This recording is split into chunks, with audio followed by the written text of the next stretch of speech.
Hello and welcome. With everyone going so crazy over sourdough and the second wave becoming clearly a thing, I thought I would put together a short video to show you all how easy it is to make sourdough bread. So the first thing is you need flour, and I'm going to get out 900 grams. The recipe I have here is a tried and true one that we found online. And I have to thank Allison for teaching me how to do all this, or as I like to refer to her as Adorable. So I'm going to scoop out 900 grams of flour. So you have to have a scale. Everything has to be weighed just right for this to work. So I got flying everywhere here. 898. Just a pinch more. Okay. So 900 grams of flour go into the mixer. And I use whole wheat flour because I find it makes better bread and it's easier for the rising agent to work than white flour. At least that's what I found. That could be completely incorrect, but this flour is very inexpensive. You get it at Costco, 10 kilograms for like $7. So 900 grams of flour. Now we're going to put in 270 grams of starter, and I'll explain that in a bit, but you have to have your starter ready to go. That's a whole nother thing. But once you've got your starter made, it's easy to keep. So 270 grams of starter. I'm sure this is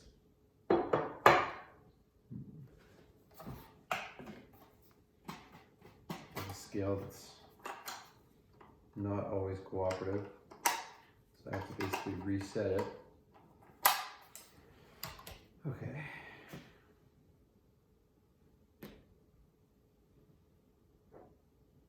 $270 grams of starter.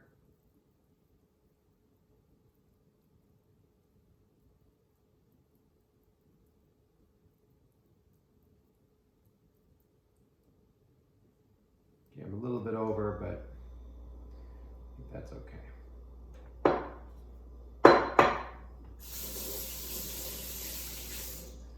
And even though I'm not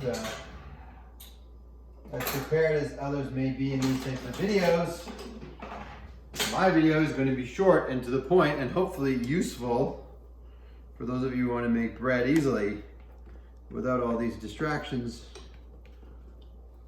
around the whole story of the bread. Because the idea here is that you can make this so easily that you do not have to be inconvenienced all the time to do it. Okay, so that's 270 grams of starter. Next, we're going to do 495 grams of water.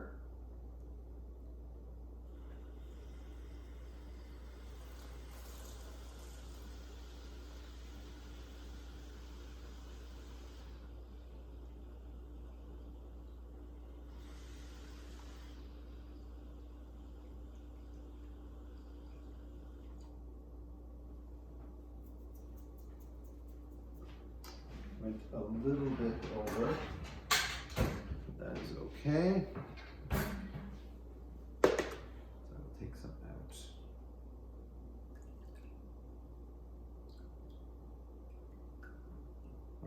Okay. So it's 495 grams of water.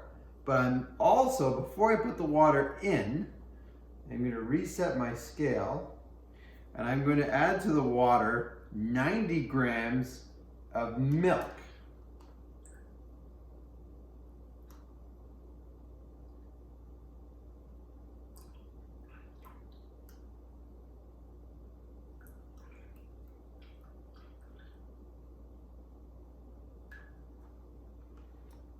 Then what I'm gonna do from this water milk combo that is 495 grams of water and 90 grams of milk, I'm gonna take out from that 25 grams, so about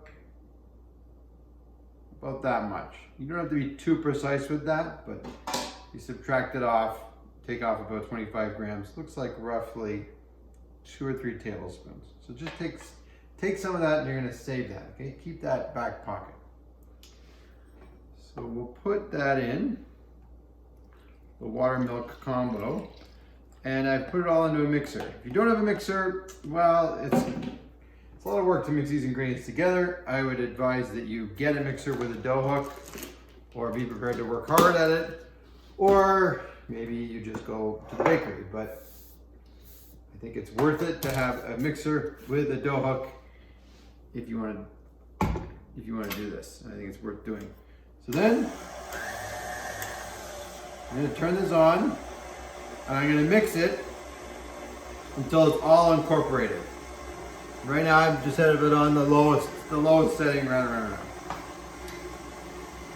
So I'm going to talk to you while this is mixing about this.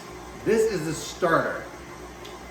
The starter is like a little pet. There's a gazillion videos of how to do it, but basically you take equal parts water and flour, and you mix them together, and you leave them for like a day, and then you add equal parts water and flour again. And after about a week, you'll have something that smells sort of like tangy, and that's your starter. So once you have a starter, you can get it from someone else. Someone can lend it to you, say, here's your starter, I can start you up. Then, let's say you have about this much in here. I would add roughly 130 grams of flour, 130 grams of water, and it would raise to around here. So you have to discard some or figure out what you're going to do with it. But generally you end up with more starter in the beginning than you know what to do with, unless you're baking bread all the time. So you have it, say, up this line. That's why I have this elastic to mark where it is. And if I freshly add the water and the flour, and I wait overnight, you should see it start to rise. And if you see it start to rise, then you know that the starter's in good shape. So if you're going to make bread, leave it out of the fridge, add some equal parts flour and water. You may have to discard some if you don't have room. Watch it rise, and then you know you've got your starter ready to go. If you're not going to use it for a week or so, just throw it in the fridge and it will be fine. You can just seal it up, leave it, and it's actually quite robust once you've got it going. But I advise you get this from someone else to get started.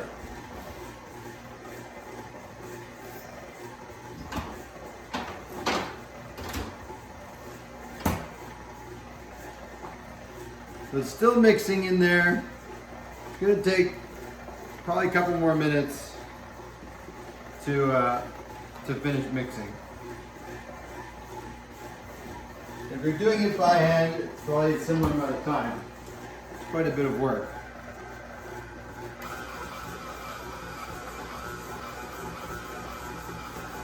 Sometimes you'll find that you need to stop the mixer, take it off the dough hook.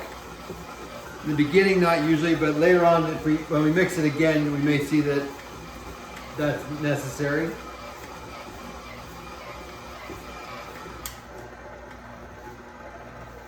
You're usually better off in the lower setting. You want to just make sure that it's weaving in the dough and it's incorporating it all. And it'll slowly pick up all the flour off the bottom. This is a much easier way to do it than, like, basically we're just throwing all the ingredients in, away we go. While that mixes out, what I will do is I'm going to measure 20 grams of salt.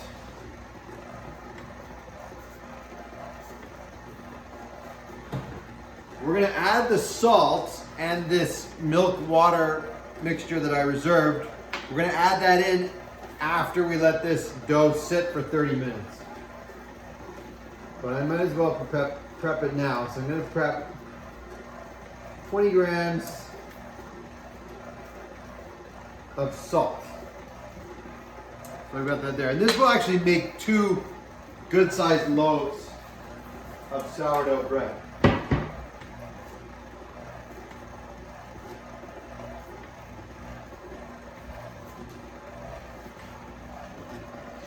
So you can see here it mixing together. It's almost done.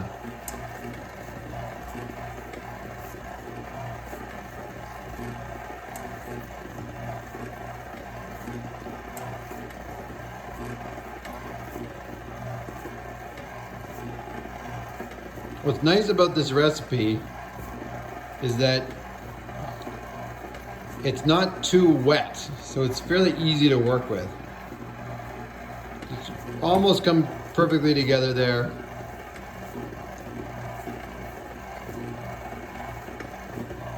And once it comes together, I like to let it run just a little bit more.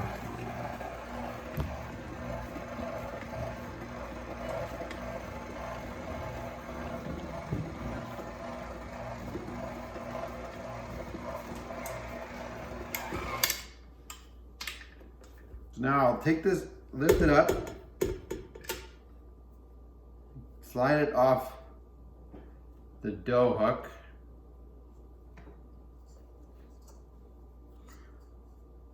And it still feels a little bit grainy. So I'm gonna give it a little bit more. You want it more smooth in consistency, like almost like a pizza dough. I don't like it too ragged in the beginning. So I'll run this a few more minutes and then I'm gonna stop it and just cover it with a tea towel. And then we'll come back, we'll let it sit for 30 minutes and then we'll come back and we'll add the salt and the milk water mixture. We'll basically mix it again in the mixer and incorporate those ingredients. We'll do some folds and then we'll bake. It's that simple.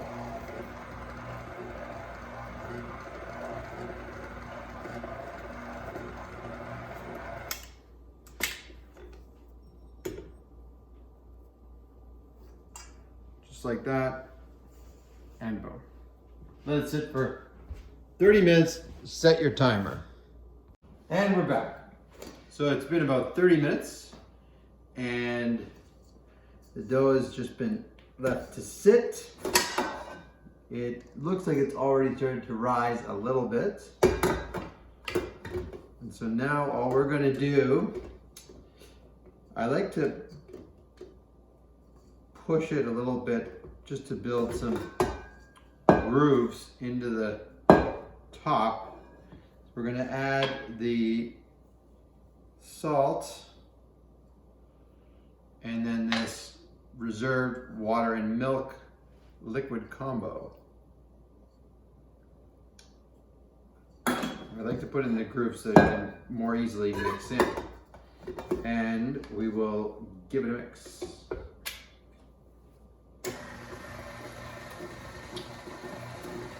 And the concern always with the mixer with this step is that it just goes round and round, it's not actually mixing in. So you do have to monitor it a bit. Alternatively, you could do, some people like to do the step by hand.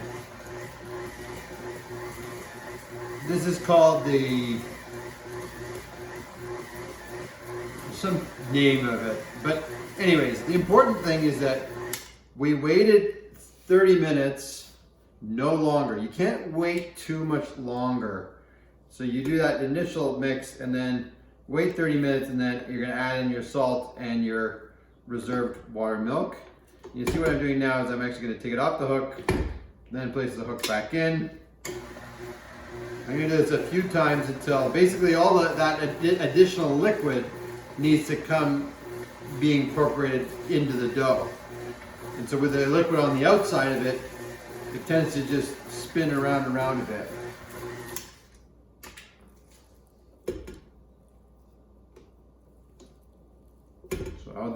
few more times. Or at least I'll do it until I see that it's getting incorporated, it's getting mixed in, rather than just spinning at the same time as the dough hook.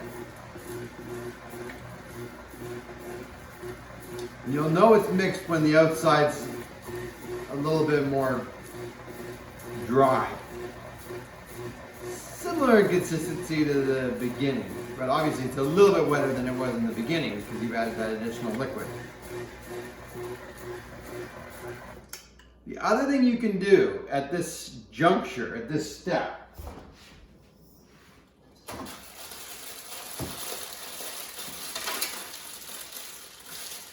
if you ever buy a salad kit and you have these nuts and cranberry seeds that you don't want to use, you could throw those into the bread. So I figure, why not? We'll use them, we'll just throw them in. So we're going to mix that into the bread, but it doesn't really matter. You're going to get beautiful bread without the nuts and seeds or whatever. But if you've got nuts, seeds hanging around the house or left over from salad kits, things you want to experiment with, this is a good step to get that mixed in.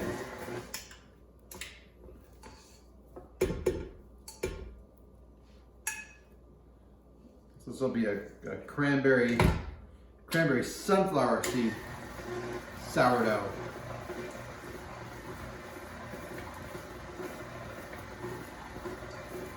Now it's starting to mix nicely.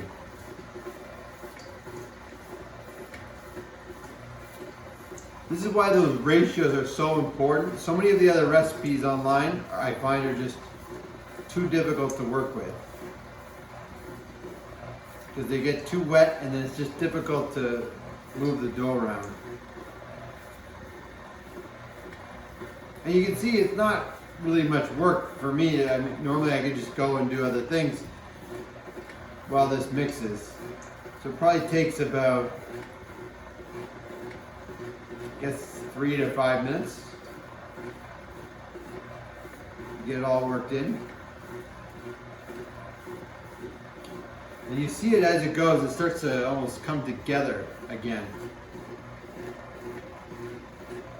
The process of making it's really like letting it sit, and it rises, and then sort of bringing it back together, and then expanding and bringing it back.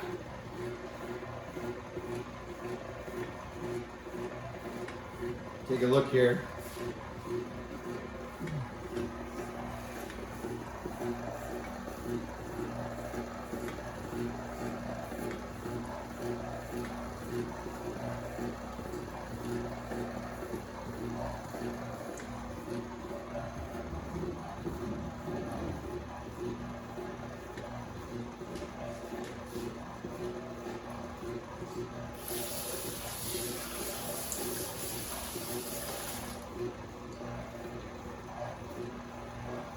Okay, I think that is good, nice and incorporated. And we will do the same thing that we did last time. We will take it off the dough hook. We will put this tea towel on top. We're going to let this sit for an hour and a half.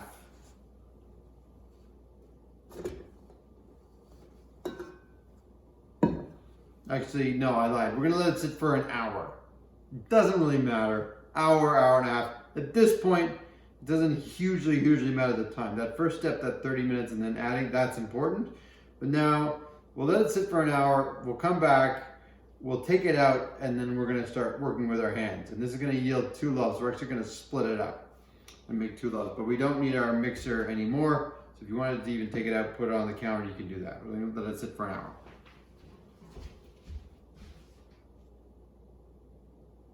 Hi. Hi. Hi. And we're back. So we've let the bread sit. The dough has sat for about an hour. And we have something that looks like this, and we have a new helper. Graydon, say hi to everyone. This is Graydon. So first we're going to take the dough out. In one nice big lump like this. And we can work this dough if we want. It doesn't really matter. You can kind of give it a bit of a toss. Yep, sure, like that. And now we're going to cut the dough in half. I like it though. Graydon is going to cut the dough in half. No. No. Okay, watch him go. No. Well, it has to be right down the middle. No, Daddy. Here he goes. Yeah, keep going. Push. Yes! Good. Okay. So now, there's 2 pieces, and we're going to weigh them. So we're going to see. This one weighs 787. How much does this one weigh? 1,000. So we're going to take some off of here, and put it on there. We got now 920. Here, about 870. So they're pretty close. And they're actually a lot smaller than they will be. So what we're going to do with these pieces is we're going to just basically going to pull like this and then fold it over. Fold it And then over. pull, and I like to kind of smack it. It's really stretched out.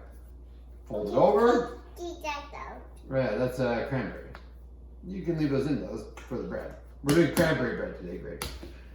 No. Fold. No, And eventually, Daddy. No, Daddy. no cranberries. You can eat it if you want. It's good. Here. I bet you like it. Eventually, you can't really pull and fold anymore. It gets to the point where it's like you can't stretch it anymore, like that. And then I'm gonna sort of pull and push and turn, Hi. pull and push. And what I'm doing here, this is probably the hardest thing to get down, is you're actually pulling it and scraping it along the bottom Keep that so that out. it tightens.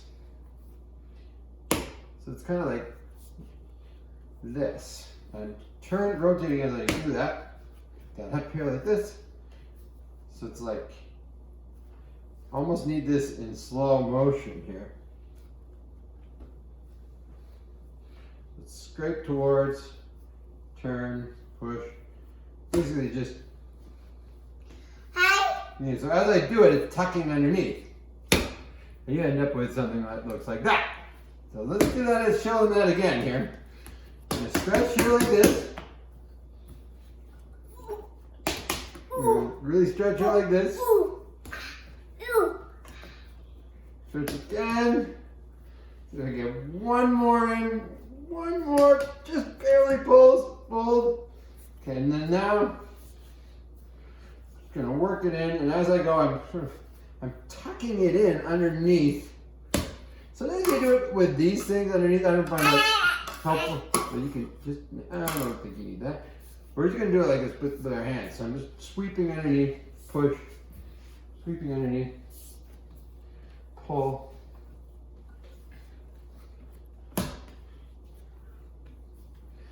And as I pull, look at that motion there, right? As I drag this, it stretches across the top like that. And then I turn, pulling it towards myself again. So there's 2 different actions going on here. One is the idea of just kind of kneading the dough, working the dough. And the other is really this action of pulling it to tighten it. So once it's nice and tight, you see it gets pretty firm when you do that.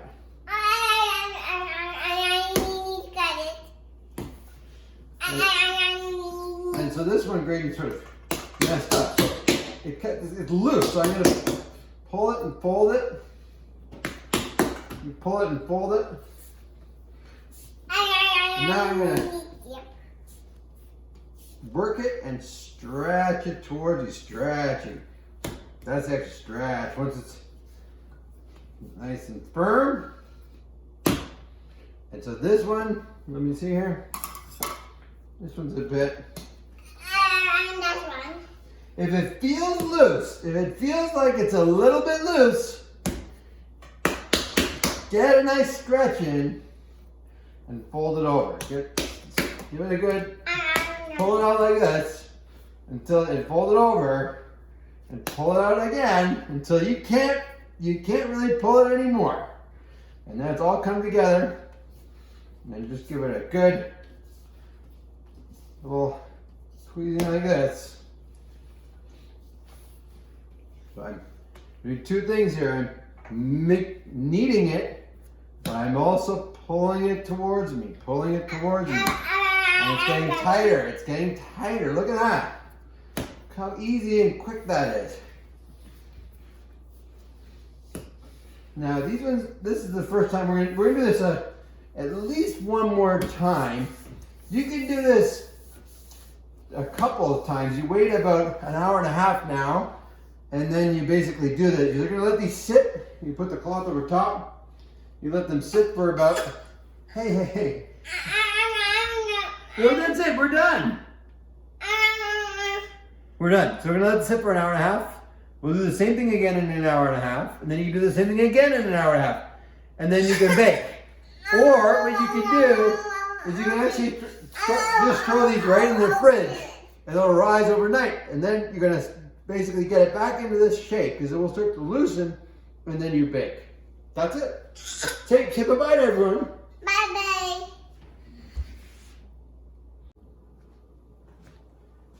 Okay, we're back.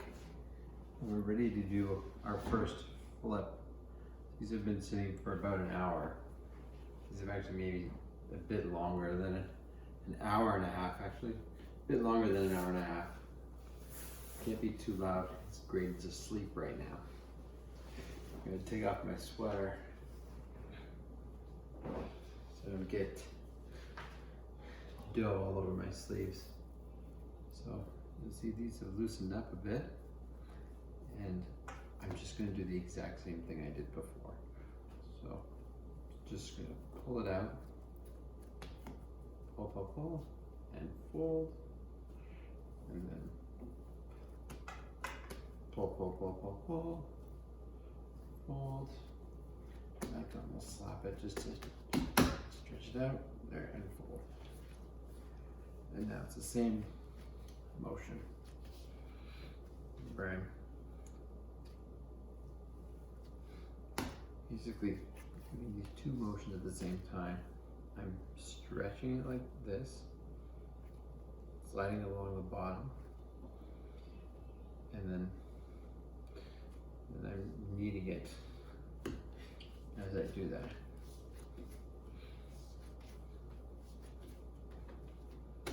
You'll get the hang of this over time. You can almost do this, well, I can't do this blindfolded. And that's it. So this is the first one, I just brought it back together. Show you that again. Pull, fold. Pull, fold.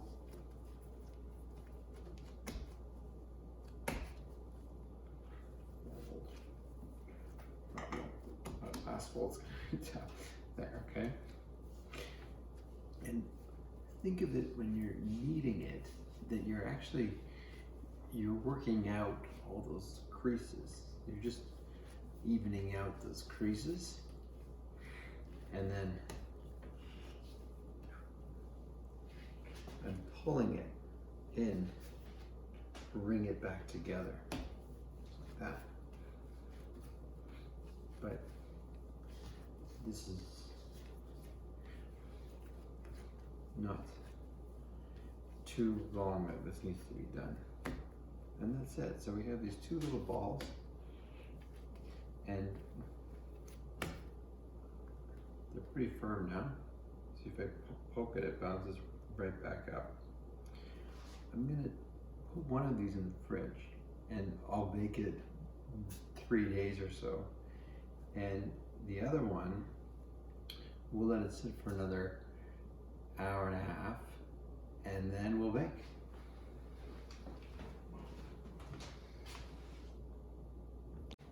Okay, so now it's been about an hour and a half, and the dough looks like it did before. It's expanded a bit more. So I'm going to once again stretch it out, fold it, stretch it out again, and fold it, and keep doing that until you can't stretch it anymore. Pretty much there. And now I'm going to shape it in the same way. So I've got my oven on. You set your oven to 450 degrees Fahrenheit, and while it's heating up, you're going to put your Dutch oven, your cast iron Dutch oven, in the oven. So just throw it in empty, and that will make sure that when you put the bread in, it's already nice and warm, ready to go. You have to use a cast iron pot with a cast iron lid. There are other ways around that, but that is not my specialty. I think you have to, if you just put it, say, straight in the oven, then you have to put water in it and stuff. Anyways, you need a cast iron Dutch oven. If you don't have one, go get one. So I'm just working this dough here. This is gonna be the last chance for me to work on it before we bake it.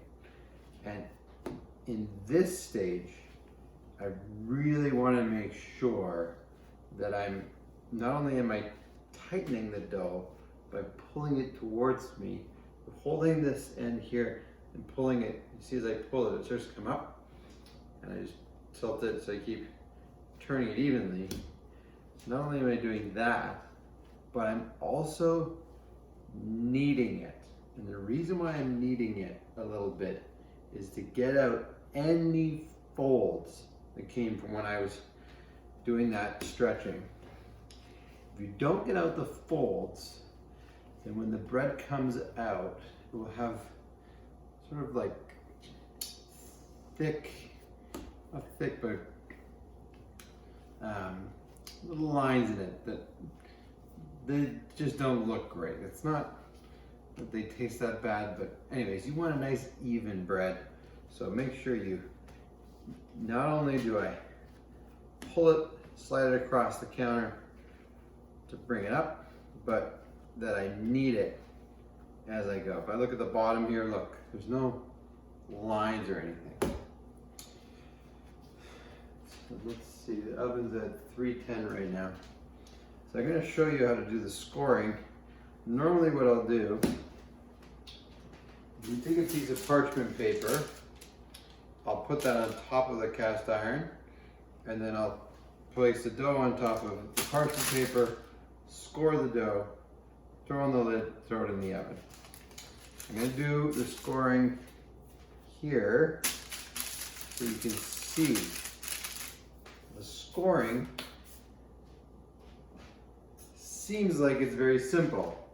Just cut across the top. And don't be afraid to really cut into it. I'm going about a centimeter, half centimeter down. And so I'll cut across again like this. So I've cut an X. If I were to not cut it at all, it would be quite hard on the outside because there's not a lot escaping. So it wouldn't expand very much, but you get a harder crust. If you cut up too much, it will expand a lot, but almost too much. It almost lets out the flavor. So you need to find the balance. And I found the perfect balance is somewhere between cutting like this and cutting just one more round of cuts, but this time I'm going to make some small ones. So I'm going to make some small ones, like very light, right in between here. I'm not going to go all the way up to the top either. So that's just going to let out a little bit more, and it's going to allow it to expand, but it's going to still preserve that crustiness that you're looking for. So the oven is now at 360, and the Dutch oven's been in there. So I'm going to get out my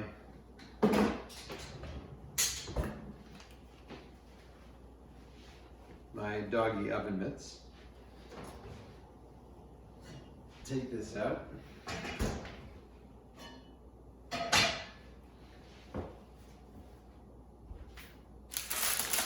Drop this in.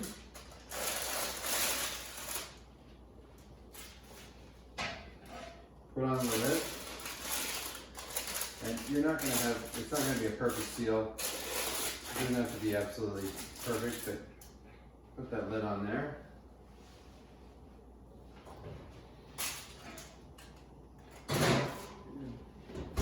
Throw it in the middle rack.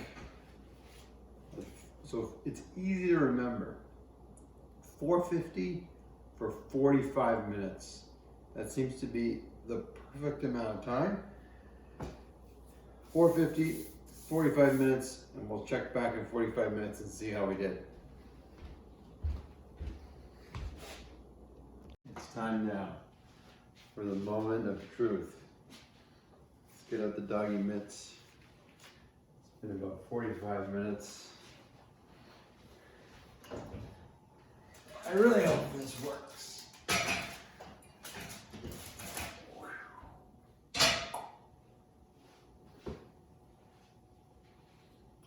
I'm going to put this bread on here. You can see it.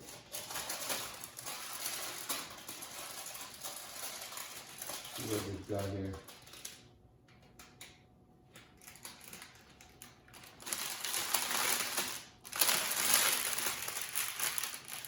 Voila. Looks perfect. Looks pretty much like, it almost always looks like this. So just follow the directions and good luck. I look forward to hearing and seeing how you make out.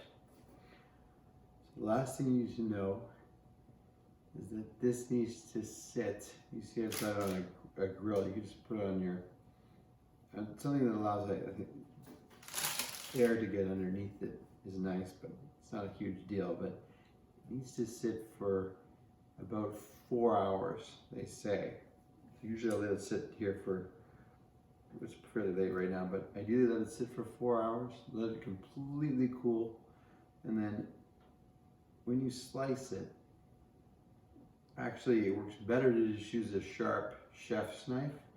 You don't need to use a bread knife with this, and it goes really well for making grilled cheese, but it's bread. I think you know what to do with it.